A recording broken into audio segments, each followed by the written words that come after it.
हामी सबैको लक्ष्य एउटै हो, आफूलाई एक सफल व्यक्ति बनाउने र आफ्नो परिवारलाई अगाडि बढाउने, परिवारलाई आरामदायी जीवन दिने। यसै कारण हामी सबैको लक्ष्य एउटै हो। बाटो फरक होला, हिँड्ने गन्तव्य फरक होला, तर पुग्ने स्थान एउटै हो। हामीमा कोहीलाई बढी दुःख पर्ला, कोहीलाई थोरै, तर पुग्ने स्थान एउटै हो। म पनि त्यही गन्तव्यको एक हिस्सा हो। आमा बुवालाई एक जोर लुगा किन्न सकेको छैन, परिवारको जिम्मेवारी निभाउन सकेको छैन। मैले गर्न किन सकिनँ? अरूले जस्तो सफलता मैले किन पाएँ? मैले मात्र किन दुःख दिइरहेको छु? परिवारको खुसी बन्न किन सकिनँ? यस्ता कैयौं मनमा खेल्ने कुराले दिनदिनै परिवारको बोझ त होइन भन्नै लाग्छ। तर अर्को पट्टिबाट सोच्दा म सानै छु जस्तो नि पनि लाग्छ, किनकि म भर्खर पढ्दैछु। पढाइसकेपछि त म केही न केही गरौँला नि, जागिर त होला नि, परिवारको थोरै खुसी त बनुला नि भन्ने मनमा लाग्छ। र यति त परिवारलाई गर्न सक्छु होला नि जस्तो नि लाग्छ। तर मेरो यो दुःख गर्ने तरिकाले भन्छ गाह्रो नै छ। अहिले तसँग राम्रो स्किल छैन, न त अरू कुरा केही नै छ। परिवारलाई पाल्नको लागि एक सक्षम छोरा बन्न सकेको छैन। मेरो नि सपना त कैयौं थिए। सपनाको पछि भागौँ भने परिवारलाई पछि देखिन्छ, परिवारको पछि भागौँ भने आफ्नो सपना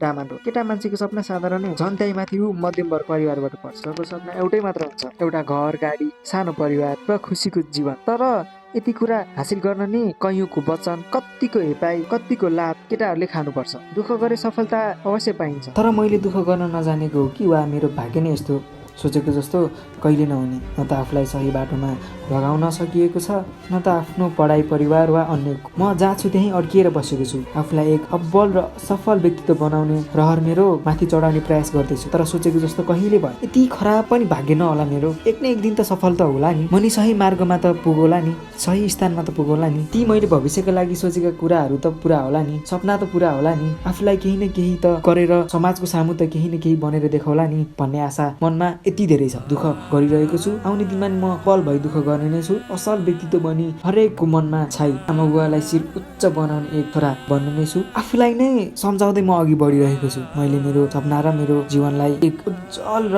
रमणीय बनाउने छु। त्यसकारण हामी सबैको सपना एउटै होला, बाटो फरक तर सपना उस्तै हो। अपनाउने तरिका फरक होला, अगाडि बढ्ने बाटो भिन्न होला, पुग्ने स्थान एउटै हो।